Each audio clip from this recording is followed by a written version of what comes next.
The fluorescent lights hum their mechanical dirge over the ICU at Seattle General, casting green shadows that make everything look like it's underwater. 3:47 in the morning. That's when the hospital belongs to the ghosts, the ones who work the graveyard shift and the ones who never leave at all. Sarah Chen moves through the ward with the kind of efficiency that most people don't notice, which is exactly how she prefers it. Her scrubs hang 2 sizes too large, navy blue fabric that swallows her frame, making her look smaller than she is. Unremarkable. Invisible. The name on her badge reads simply Chen RN, no middle initial, no credentials beyond the basic nursing license that took her 12 months to obtain under a name that isn't hers. She doesn't tremble when she walks. Doesn't favor her left leg noticeably, though anyone watching carefully would see the way she distributes weight slightly differently when climbing stairs, a compensation so practiced it's become muscle memory. The limp is old. From Kandahar. From a time when she was someone else entirely. Her left hand moves with surgical precision across the medication cart, counting inventory with meticulous attention, checking bottles against the digital log, cross-referencing patient names, verifying doses. The scar tissue above her collarbone, visible where her scrubs gap at the neck, tells a story she never mentions. Burn marks from a Humvee fire.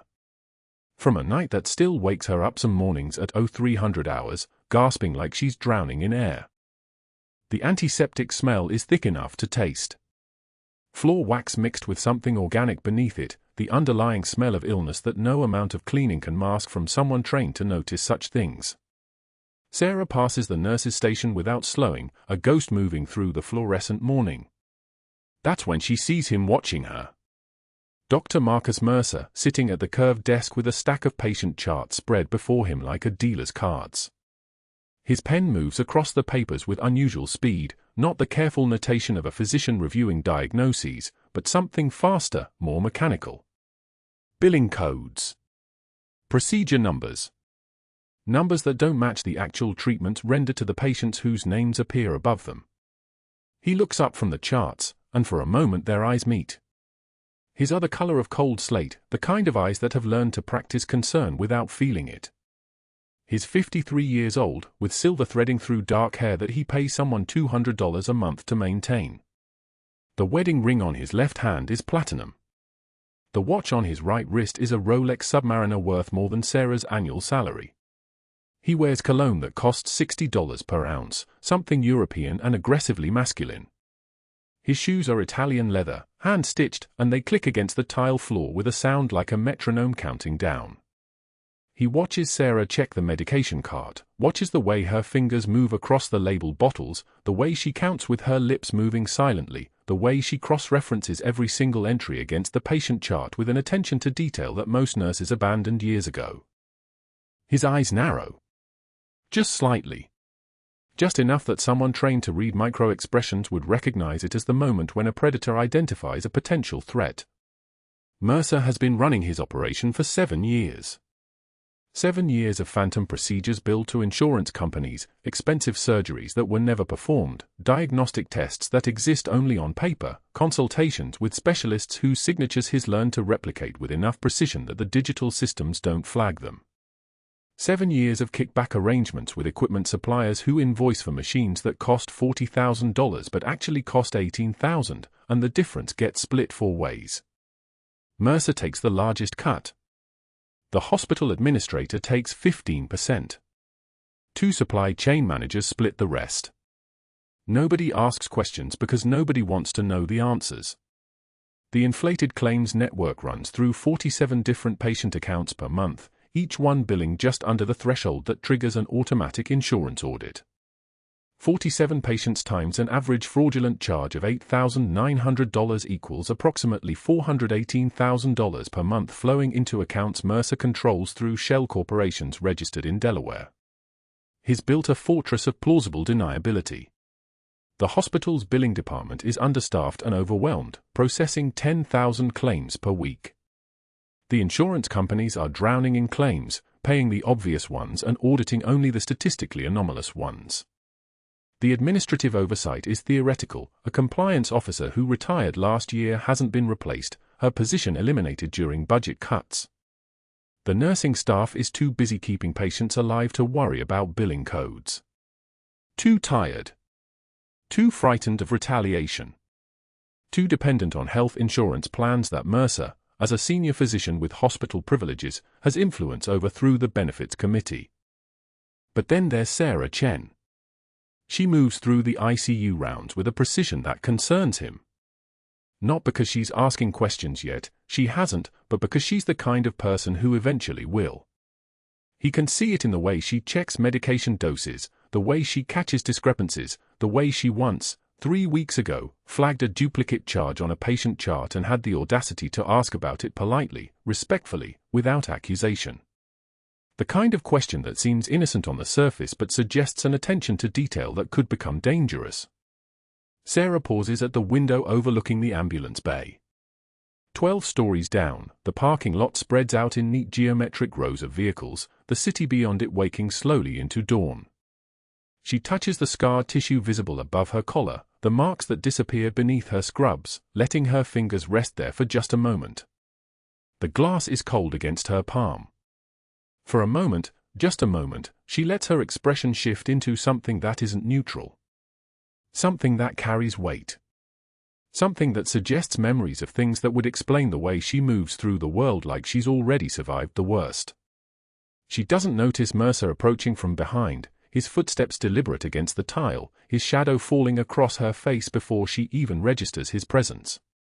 He carries the charts with him, 3 of them, and when he speaks his voice is smooth like oil across water. The medication inventory on Unit 7 is off by 12 units of the 0.5 mg versed. Sarah turns from the window. Her expression shifts back to neutral in less than a second, the mask sliding back into place with the precision of a tactical operation.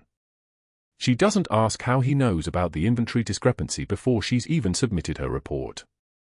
She doesn't point out that she was just about to correct it. She simply nods, her voice modulated and deferential. "I'll recount immediately, doctor." She moves past him toward the medication room, but he steps slightly to block her path. Not aggressively. Not quite. Just enough that she has to acknowledge his presence, has to pause.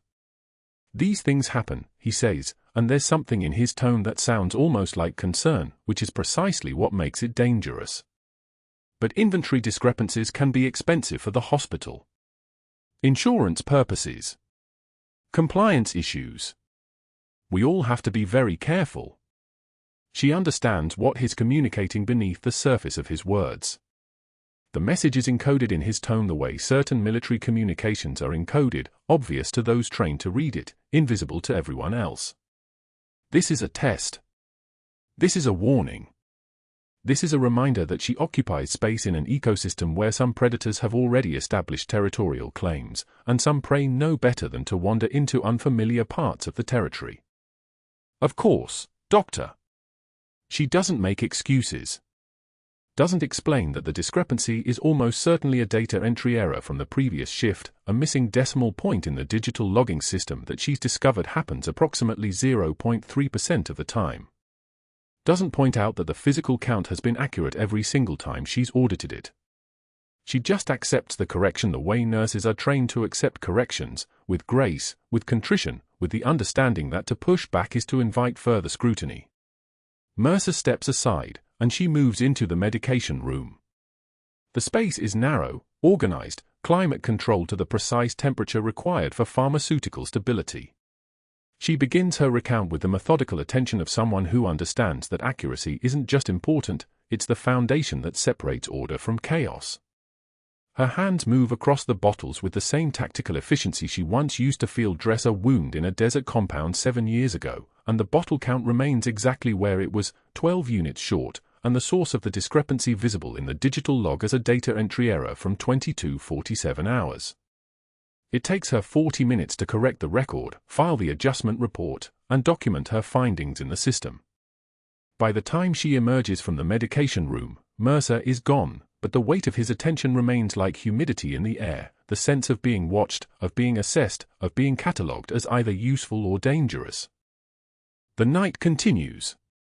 She moves through her rounds, a 68-year-old man recovering from sepsis, his vitals stabilizing on the antibiotic regimen she recommended to the attending physician hours earlier.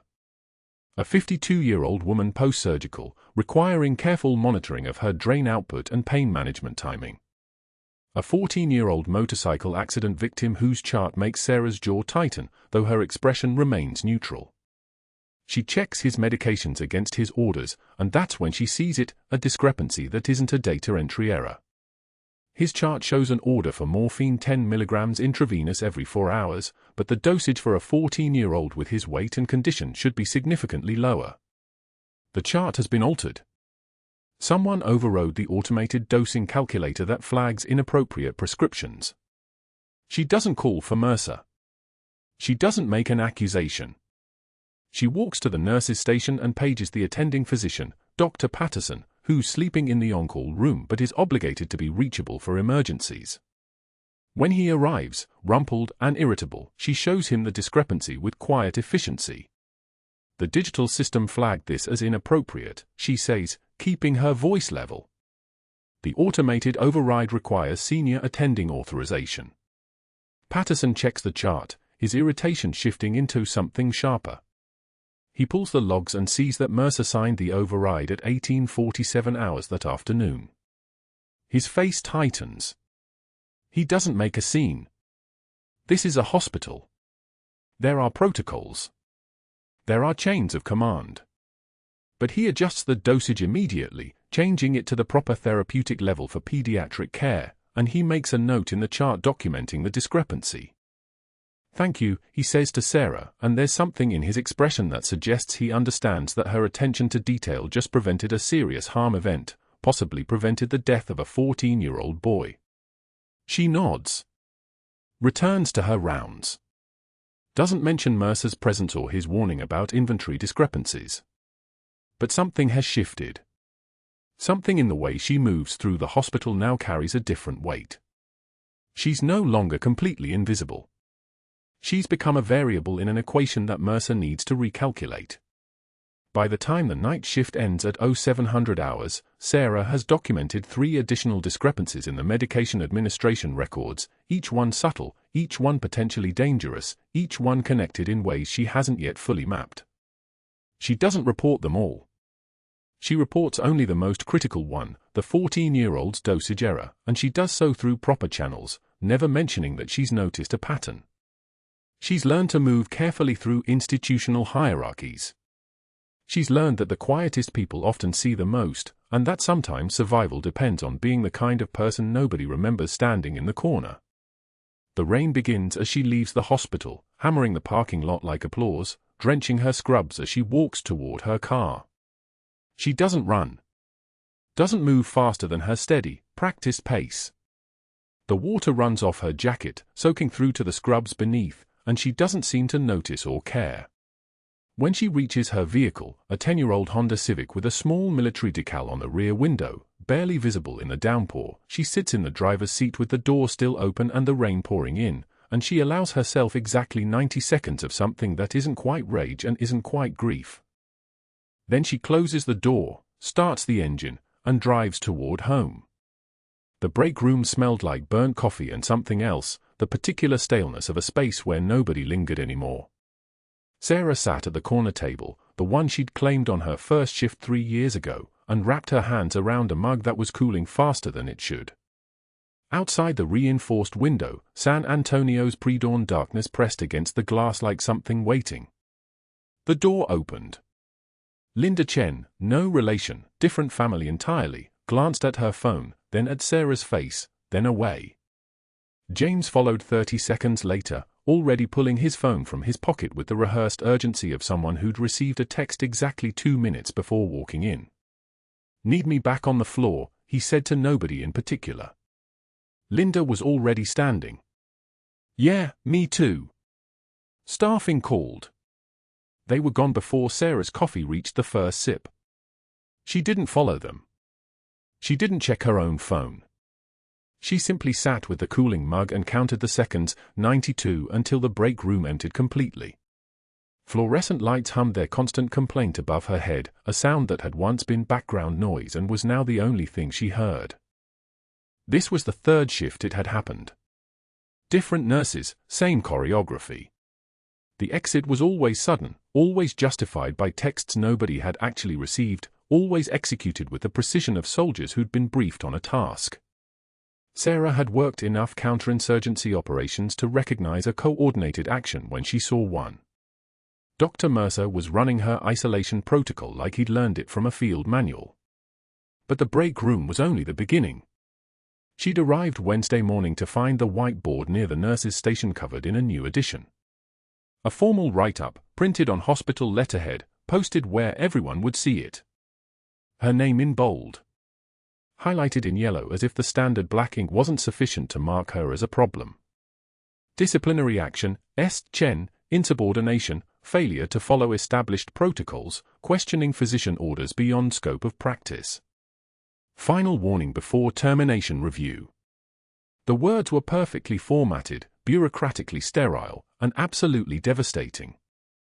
Sarah had read it once while standing in front of the board, her hand steady as she took in each character, each accusation. She'd felt the weight of 20 pairs of eyes sliding past her like she was already invisible. Nobody said anything. That was the point. Speaking to her now would require acknowledging her existence, and Mercer had made that socially toxic. She'd removed the write-up with one smooth motion, folded it with the precision of someone who'd been trained to file reports that determined whether soldiers lived or died, and placed it in her locker next to the folded flag. Beside Martinez's flag, the one she'd kept hidden for 7 years. The one that weighed more than fabric and thread had any right to weigh. The nickname had started circulating by lunch. Paranoid Chen. Whispered in hallways when she passed, loud enough to be heard but quiet enough to be technically deniable if questioned.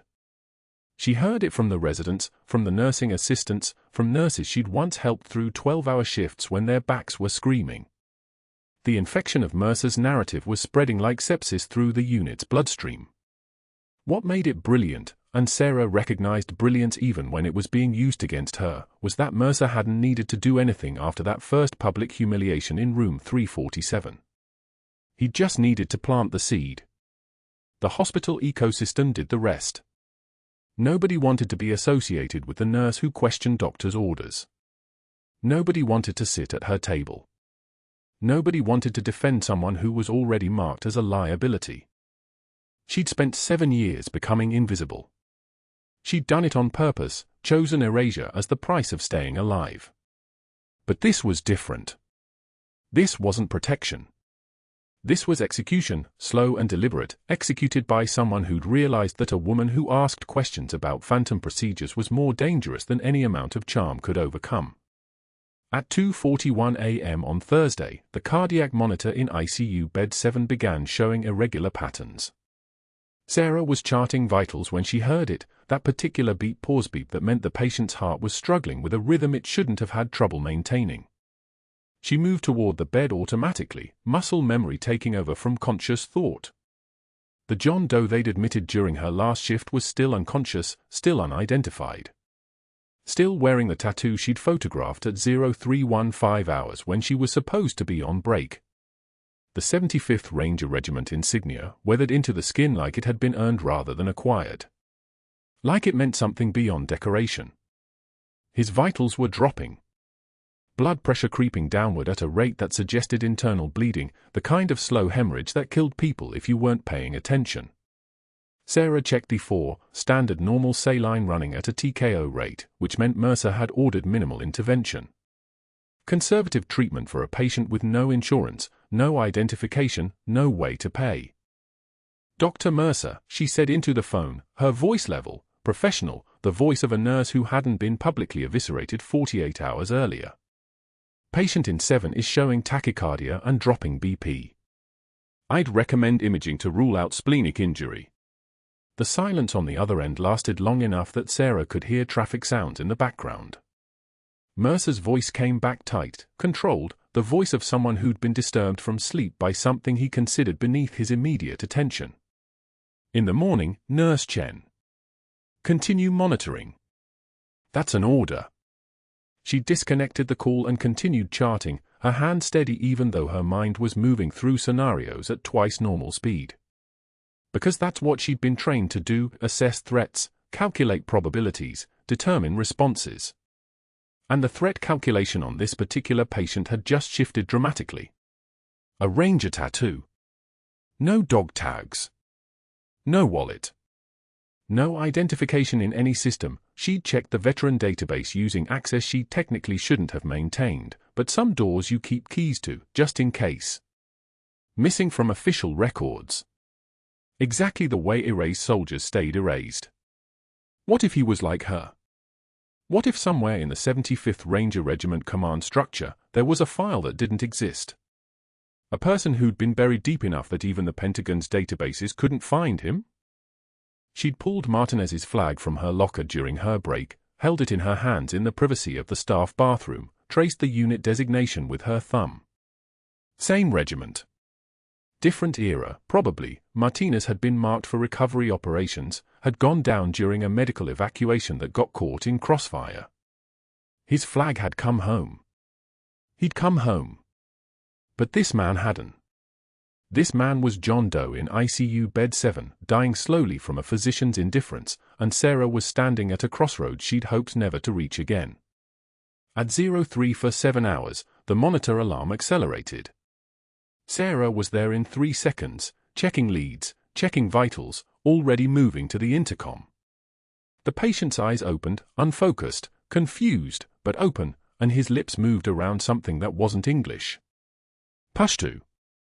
The language of the place she'd been ordered to forget, spoken in a voice that sounded like it had been pulled from a grave.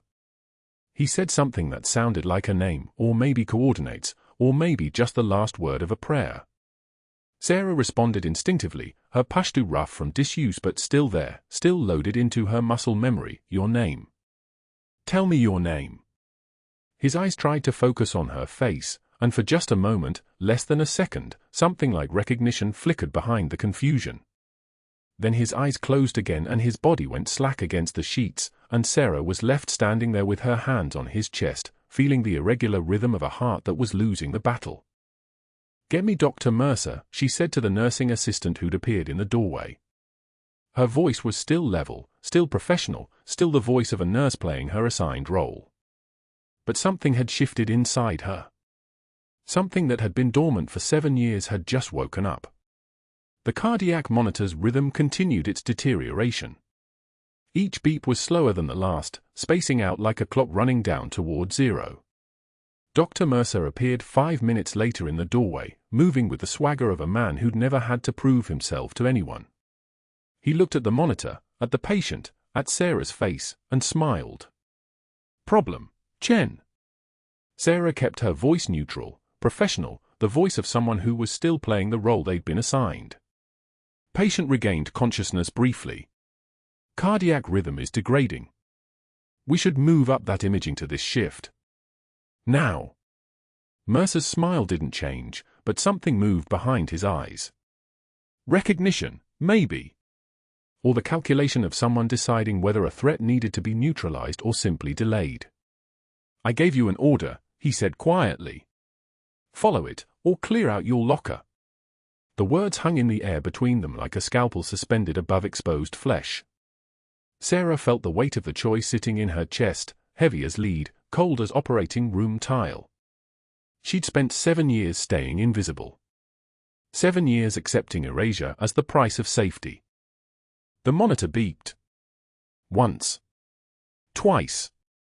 The rhythm was fragmenting now, the organized electrical chaos of a heart deciding whether to keep beating. But that wasn't the worst part.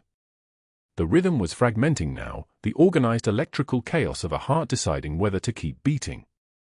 Sarah's eyes fixed on the monitor as the green line stuttered, atrial fibrillation bleeding into something worse, the organized beat collapsing into a tremor that meant the organ itself was failing.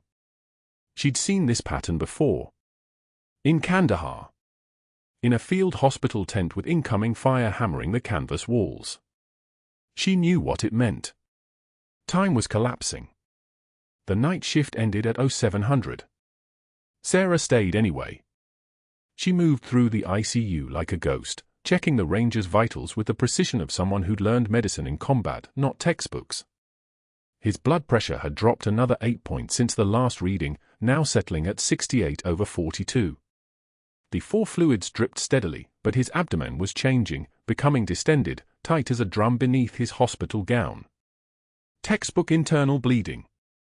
The kind that killed quietly, the kind that gave you maybe 12 hours before the patient's own blood filled his cavity and his heart stopped beating. She found Dr. Mercer in the physician's lounge at 0530. He sat behind a mahogany desk that didn't belong in a hospital, coffee steaming beside him, his silk tie already perfect despite the hour. The lounge smelled like expensive cologne and the particular staleness of air that hadn't moved in 8 hours. Sarah approached the desk with measured steps, her voice steady as a surgical laser. Bed 7 needs immediate surgical consult. His blood pressure's dropping despite fluids. Abdominal distension consistent with intra-abdominal hemorrhage. He requires exploratory surgery within the next 6 hours or... Mercer's interruption came like a door slamming. You're still here? Your shift ended an hour ago. He didn't look up from his tablet. This obsession with questioning my medical judgment is exactly the pattern we documented in your file. The pattern of insubordination. Sarah's jaw tightened, but her voice remained level. The patient will die. That patient, Mercer said, finally raising his eyes to meet hers, is being managed according to protocol. And you are not on the clock. He picked up his phone with deliberate slowness, his movements those of a man who knew he held all the cards, a man who'd practiced this power play in 1,000 smaller rooms. His thumb found a contact. He pressed call and maintained eye contact with her while the line rang. Waiting. Taking his time. Making her watch. The call connected. Mercer's voice shifted into something warmer, more deferential, the voice he reserved for people who mattered. David? I apologize for the hour. Yes, I know it's early. We need to discuss a staffing concern at Seattle General. That nurse I mentioned last week? The one asking questions about billing? Her behavior is escalating.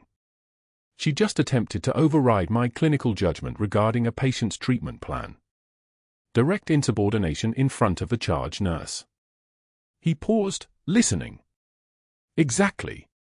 I've documented everything. I'm building a file. Another pause. Yes, her credentials have raised some red flags.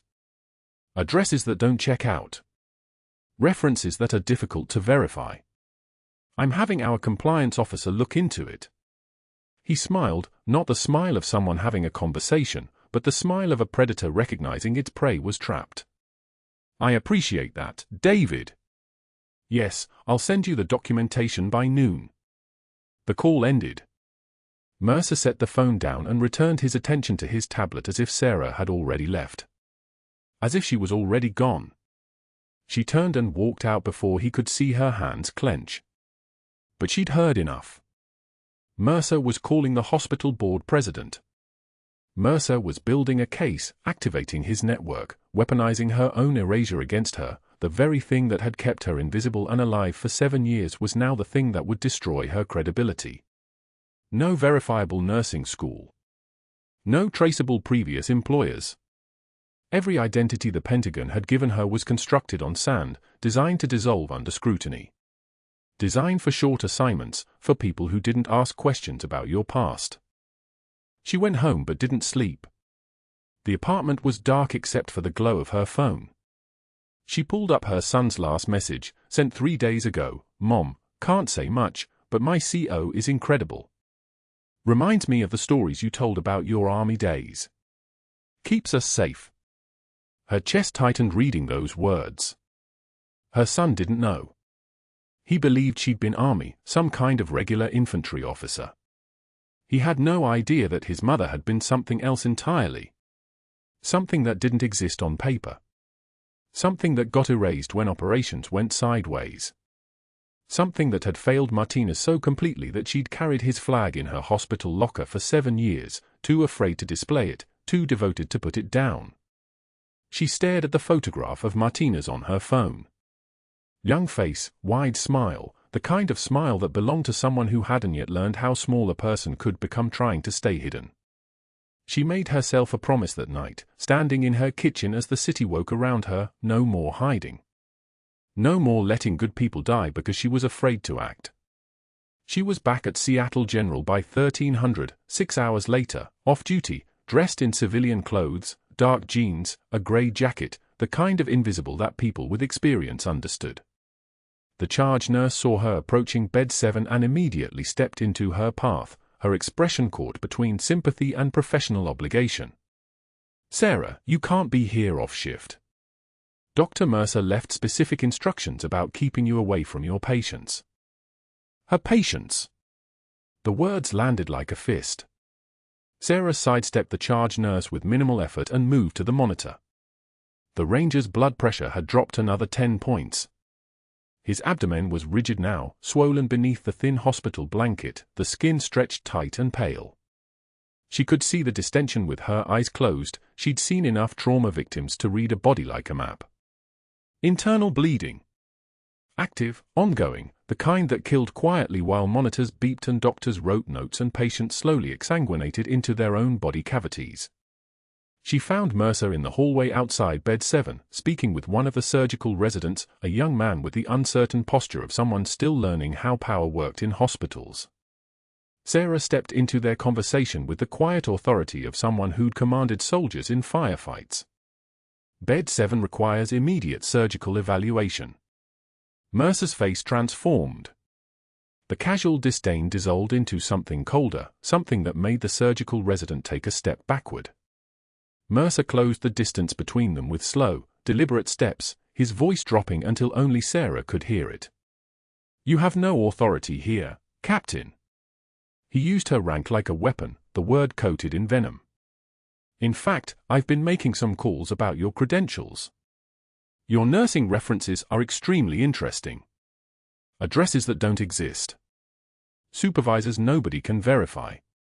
Gaps in your employment history that would require, shall we say, creative explanations."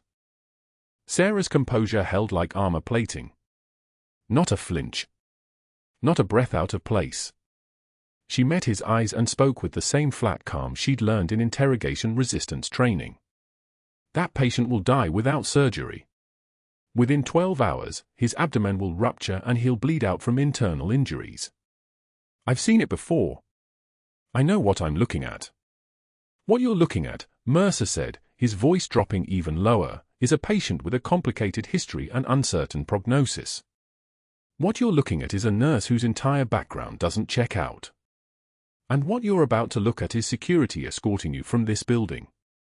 He turned slightly, raising his voice. "Security to ICU. Now." The intercom crackled twice before responding. The security chief's voice came through with professional neutrality. "Copy. 2 minutes." Sarah realized in that moment, with the clarity of someone who'd survived ambushes and betrayals, that Mercer wasn't just protecting his fraud scheme. He was actively preventing her from saving this ranger's life because she'd asked too many questions. He'd weaponized her erasure. He'd taken the very thing that had kept her alive and invisible and turned it into the reason nobody would believe her. Nobody would verify her credentials. Nobody would listen to a nurse whose entire background dissolved under scrutiny. The boots on tile came fast, rubber soles, practice stride, security moving with the efficiency of people who'd removed uncooperative patients before. 2 officers. 1 male, 1 female, both with the polite professionalism of people following orders they didn't question. Sarah didn't resist. She turned toward the exit, but not before her eyes found the ranger one last time. His monitor still beeped. His heart still beat. But pressure at 65/38. Time remaining, maybe 10 hours. Maybe less. Maybe he'd make it to shift change before his own blood became his executioner. The rain hit her like a slap when she stepped outside. San Antonio in the afternoon, humidity thick enough to choke on, rain hammering the concrete parking lot in sheets that sounded like static on an open channel. She sat on the bus stop bench with her cardboard box, her locker's contents. Cracked coffee mug. A dying succulent. The photo of Martinez that she'd carried for 7 years. And beneath everything, the folded flag from his funeral. She'd never been just a nurse. She'd been a captain. She'd commanded soldiers. She'd made decisions that meant life and death. She'd extracted civilians under fire in Kandahar. She'd held teammates in her arms as they bled out. She'd been erased by the Pentagon, given a false identity, buried alive in a civilian hospital where she was supposed to be invisible and safe. And now Mercer had taken that invisibility and weaponized it against her, used her own shadow to destroy her. The rain soaked through her jacket. Her phone buzzed. Unknown number. She didn't answer. Instead, she sat in the rain and thought about the Ranger in Bed 7 with the 75th Regiment tattoo, the same battalion her son deployed under, the same unit whose commander's voice she recognized from satellite calls across the Hindu Kush. She thought about Martinez. She thought about the promise she'd made. And then she made another one. The same one she'd made 7 years ago when they scraped her off the battlefield and told her she was going to disappear forever. I will find a way to come back. The crash cart stood empty beside the John Doe's bed, paddles dangling uselessly from their hooks. Sarah's hands were already moving, fingers flying across the monitor, checking lines, verifying what every alarm was screaming. Ventricular fibrillation. Massive internal bleed. The Ranger was coding, and Dr. Mercer stood frozen 3 feet away, watching her work with an expression that had nothing to do with medical concern. His eyes tracked her movements like a predator calculating prey. She didn't see the calculation. She was already past that, already in the place where civilians didn't follow. What she did see, in the peripheral awareness that 7 years of invisibility had trained into her bones, was the moment Mercer's face shifted from shock to something colder. Recognition. Not of who she was, but of what she represented, exposure. A floor nurse who'd just performed battlefield trauma surgery didn't get that way from a diploma on a wall. She had skills that didn't exist on any official credential. She had knowledge that raised questions. And questions, for a man running phantom procedures and kickback schemes through an entire hospital system, were terminal. The Ranger's heart flatlined. The monitors screamed their electronic death song, and Sarah stepped back from the bed, her scrub soaked crimson from ribs to waist. The attending physician stared at her with an expression that would have been gratifying under any other circumstance, pure or mixed with the dawning realization that something impossible had just happened in an ICU that was supposed to run by protocol and hierarchy. Instead, Sarah felt the weight of those stares like a physical thing, pressing down through her shoulders. She had just revealed 7 years of carefully constructed invisibility in 4 minutes of muscle memory and necessity. The Ranger was breathing on his own again. His heart was beating. But the cost of saving him was that everyone in this room had witnessed something that official Sarah Chen should never have been capable of doing. Dr. Mercer left the ICU 14 minutes later, his phone already in his hand. Sarah heard the conversation begin in the corridor, his voice smooth as oil, pitched low enough that only the recipient would catch the urgency threaded beneath the professional veneer. Yes, I know you're on the back 9. This can't wait. It's about the floor nurse I mentioned, the one who's been asking questions about the billing discrepancies. She just performed an emergency thoracotomy without authorization. I'm concerned about her qualifications.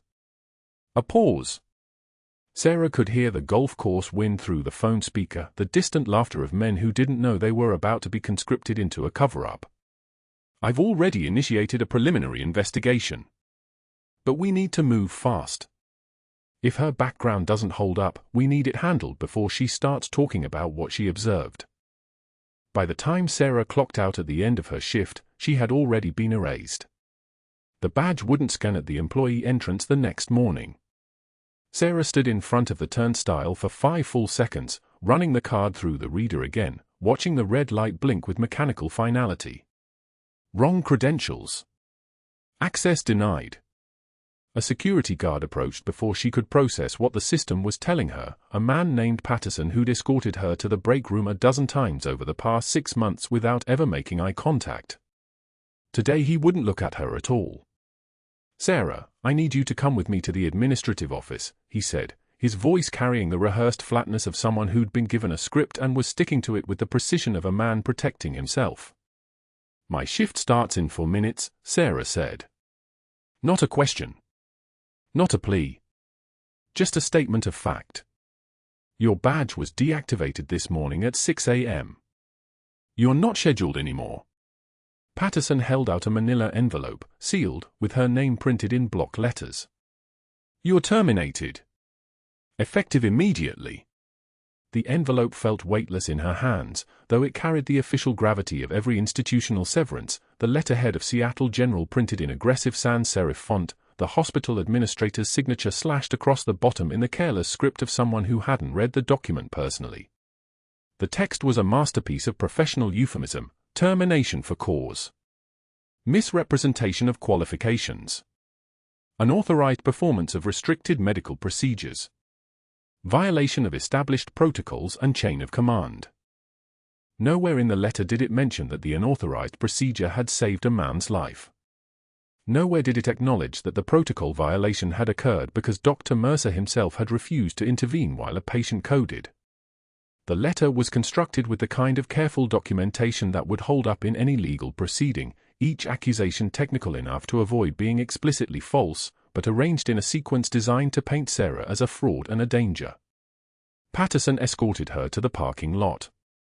The rain had started sometime during her drive-in, one of those San Antonio summer storms that moved in horizontal sheets and hammered the asphalt like enemy fire. She sat at the bus stop outside the hospital's main entrance, still in her scrubs, the cardboard box of her locker contents resting against her leg. Inside, a cracked ceramic mug that Martinez had given her on their last deployment, the one with the faded Ranger insignia and the chip on the rim from the mortar blast that had killed him. A succulent plant that had been dying for 3 weeks, its leaves papery and curled. A photograph in a frame she'd kept hidden beneath her street clothes, Martinez in dress uniform, the 75th Ranger Regiment patch visible on his shoulder, his grin carrying the particular recklessness of men who knew their numbered days were running out. She had carried that photo for 7 years, through every shift, every moment of enforced invisibility, a physical anchor to the identity she'd been ordered to bury. The rain soaked through her scrubs now, the fabric clinging to her ribs where the Ranger's blood had already dried and begun to flake. Sarah pulled the photograph from the box, holding it carefully despite the weather, and looked at Martinez's face. He'd been 23 when he died. He'd been carrying her sketch in his body armor, a pencil drawing she'd done during a 12-hour surveillance, back when they both believed that staying sharp and staying alive were the same objective. The Taliban sniper had taken him from 4,700 meters out in the Sanjan Valley on a day that had started with coffee and intelligence briefings and had ended with her carrying his bleeding out of a compound while taking small arms fire from 3 positions simultaneously. She had stayed hidden for him. She had buried Captain Sarah Chen in this Texas hospital, trading her rank for anonymity, her authority for survival, her identity for the chance to exist at all. The Pentagon's logic had been airtight: if she stayed in the system, the operation she'd been part of would be exposed. If she tried to return to civilian life with classified knowledge, she'd be a walking security risk. So she became Sarah Chen, RN, with fabricated references and a forged degree and a job that paid $28 an hour for work that most nurses would quit within a year. She had accepted the erasure because the alternative was disappearing entirely, into a black site, into a pension she couldn't access, into the kind of silence that doesn't end. And she had just thrown that away to save a stranger. The bus pulled up, its doors hissing open like a body exhaling. Sarah didn't move. She stared at the hospital's entrance, at the glass doors that had been the boundary of her entire world for 847 days. She thought about the Ranger lying in an ICU bed, his chest cracked open by her hands, his heart beating because she had decided in 4 seconds that staying invisible wasn't worth the price of a man's life. She thought about how, in that moment, Captain Sarah Chen had overridden Nurse Sarah entirely, had activated muscle memory that 7 years of civilian camouflage couldn't suppress, had revealed herself to a room full of people who would never stop asking questions now. The rain hammered harder. Martinez's photograph was getting wet. Sarah folded it carefully and placed it back in the box, pressing the cardboard edges closed as if she could seal something back inside herself, some version of her that was allowed to exist above the surface, that didn't have to apologize for what her hands could do, that could admit to the things she'd survived without turning them into classifications and redactions. Her phone buzzed. A text from an unknown number: "You probably don't want to be here when the shift change happens." But someone's coming. Someone official. Stay mobile. Stay ready. Sarah stared at the message for 7 full seconds, her tactical mind already running scenarios, already calculating exits, already preparing to disappear again. Then she stood, gathered the box, and started walking away from the hospital. The rain soaked through her shoes. Her scrubs clung to her like a skin she was about to shed.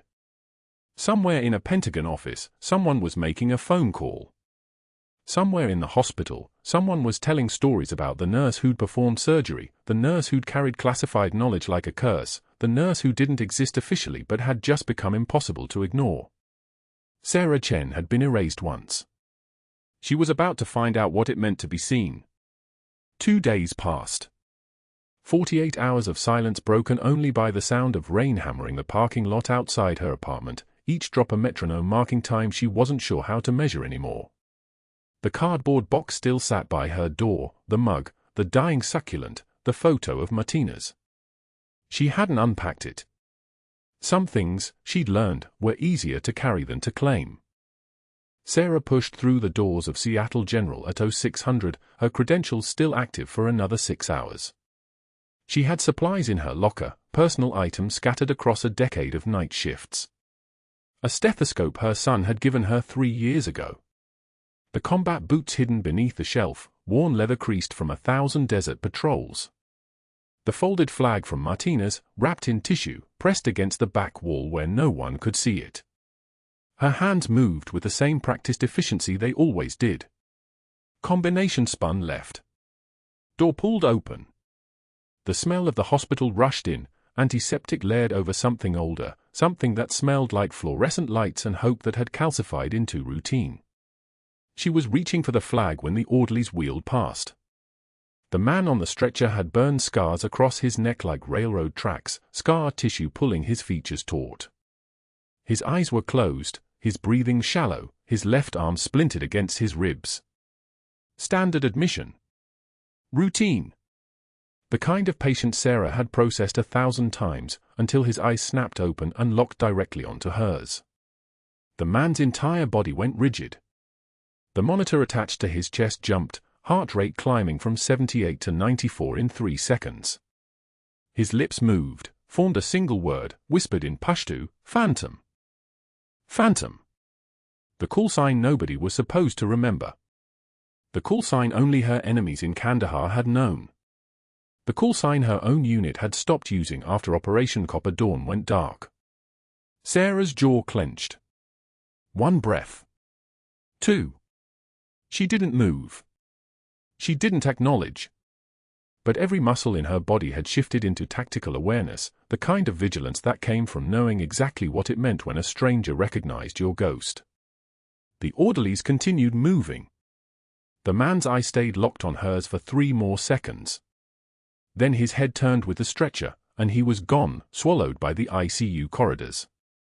She stood there with her hand still on the locker door, the folded flag inches from her fingertips. The flag had been hidden for 7 years. Phantom had been dead for 5. But somewhere in this hospital, someone had just spoken her name in a language she was supposed to have stopped understanding. The phone call came 40 minutes later. Not through hospital channels. Her personal cell, which should have been dark, which nobody had the number for except her son and the Marine Corps liaison office. The voice on the other end was clipped, military precise, Captain Chen. Remain in the hospital. A briefing is being established in conference room 4. ETA 8 minutes. She didn't ask questions. She moved. Muscle memory took over, the same efficiency that had carried her through 7 years of invisibility. The conference room was packed when she arrived. Hospital administrators lined one wall. Security stood at the doors. At the center of the table sat a Marine Corps liaison officer in dress blues, and beside him, a civilian in a charcoal suit carrying a folder that looked thick enough to contain her entire erased existence. The liaison officer stood as she entered. Captain Chen. I'm Major Raymond Hayes. We need to read you in on something. He opened the folder. Your declassified citation has just been processed. The Pentagon cleared it for official acknowledgement. He began reading aloud, his voice steady and formal, for extraordinary heroism during combat operations in Kandahar province, July through September 2016. Captain Sarah Chen led a team that extracted 42 civilians, including 7 children, from a hostile village under sustained enemy fire, coordinating air support while treating combat casualties with field-expedient medical supplies, maintaining defensive perimeter for 14 hours until extraction helicopters arrived, and personally shielding 6 evacuees from direct fire, resulting in no civilian casualties despite 847 rounds expended by enemy combatants. Bronze Star. Silver Star. 2 Purple Hearts. The medals existed. The citation existed. The truth existed, declassified, invisible and real. And then Dr. Mercer walked in. His face was pale. His hands moved with the jerky precision of someone whose world had just shifted on its axis. "This is absurd," he said, his voice sharp enough to crack glass. "This woman is a fraud. Whatever military fabrication you've constructed, whatever story the Pentagon has manufactured." "Dr. Mercer." Major Hayes didn't look up from the citation. "You need to leave the room. I'm the Chief of Emergency Medicine. I have authority here." This charlatan performed unauthorized surgery and misrepresented her credentials on her application. "I have documentation." The door behind him opened. A 2-star general entered in dress blues, and every person in the room shifted. Not just stood straighter. Shifted. The kind of involuntary recognition that came from recognizing absolute authority made manifest. General Patricia Holloway, Deputy Director of Operations for Joint Special Operations Command, moved to the table and saluted Sarah with perfect precision, her hand crisp as a knife blade against her temple. "Captain Chen. Good to see you visible again." Behind her, a Pentagon courier was placing objects on the table. Bronze Star. Silver Star. The medals existed. The citations existed. But under them, laid out like evidence, 5 years of commendations. Air Medal with 3 oak leaf clusters. Joint Meritorious Unit Award. Campaign medals from 3 continents. The entire archive of Sarah Chen's service, suddenly material, suddenly real, suddenly impossible to deny. Dr. Mercer's face had gone the color of old bone. "Your attempt to falsify this officer's personnel file triggered federal alerts," General Holloway said quietly, and her voice was the kind of quiet that came from someone accustomed to being obeyed. "The moment you accessed her Pentagon-classified background check with intent to alter it, you activated 3 separate law enforcement protocols. FBI cybercrime, military obstruction, tampering with federal records. You've also triggered the 46-count criminal investigation into your billing fraud that's been running since March." The FBI agents entered like they'd been waiting just outside the door. Which they had. 2 agents in dark suits, moving with the practiced efficiency of people who did this for living. One of them read Dr. Mercer his rights in a voice that sounded like a metronome, each word perfectly measured, each phrase perfectly timed to destroy. "You're under arrest for federal fraud, obstruction of justice, and tampering with classified personnel records. You have the right to remain silent. Anything you say can and will be used against you in federal court." The handcuffs went on with a double click that echoed through the conference room. Sarah watched without moving. Without flinching. The trembling wasn't fear. It was discipline, forcing her body to remain still while her mind processed 7 years of gravity finally taking hold. Dr. Mercer's walk through the hospital became the briefest version of his career's demolition. Security escorts moved him past the nursing station where staff watched in silence. Past the break room where nurses had learned to leave when she entered. Past room 347 where he'd publicly shredded her in front of the Rodriguez family. The perp walk was visible from everywhere, and everywhere people watched. His medical license suspended immediately. His fraud unraveling in real time as agents seized his office computers, his phone, his entire digital existence. The charges carried 20 years minimum. 6 months later, former Dr. Richard Mercer taught CPR fundamentals to community college students in a basement classroom for minimum wage, his white coat replaced by a polo shirt bearing the college logo, his authority replaced by the flat indifference of instructors who'd already failed the system once and been relegated to teaching the absolute basics to people who'd be graduated out and gone within weeks. He watched news coverage of hospital fraud cases and saw his own photo used as the cautionary example of what happened when authority became corruption. The medical licensing board had revoked him completely. His name was now synonymous with everything that went wrong when nobody spoke up. But that was later. In the moment, in the conference room, Sarah received her commendations, and General Holloway read her into information that had been waiting for her for 5 years. Her records were being officially restored. Her service was being formally acknowledged. The Pentagon was issuing a public statement about heroism during Operation Copper Dawn, declassifying enough of the mission profile that her civilian service at the VA would have legitimate context. She was no longer a ghost. She was no longer invisible. The 75th Ranger with the burned scars across his neck, Colonel James Morrison, mission commander, and the man whose tactical decision had led to her extraction team being deployed, had survived his internal bleeding because Sarah had cracked his chest with a knife and saved his heart. She'd saved him twice now. Once in Kandahar when his convoy burned. Once here, in an ICU that had tried to erase her. 6 months later, almost to the day, Sarah's son called from Kandahar, his voice crackling through the secure line with the kind of satellite delay that meant he was calling from a forward operating base. "Mom, someone wants to talk to you. He says you know him." Colonel Morrison came on the line.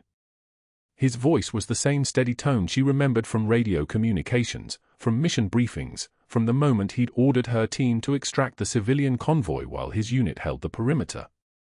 "Captain Chen. I'm standing in front of a mirror, looking at a scar you put in my chest to keep my heart from stopping.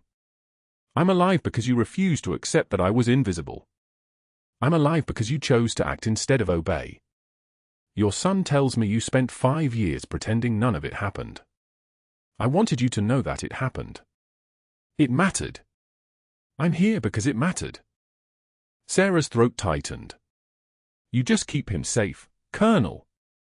That's all the thanks I need." Her son came back on.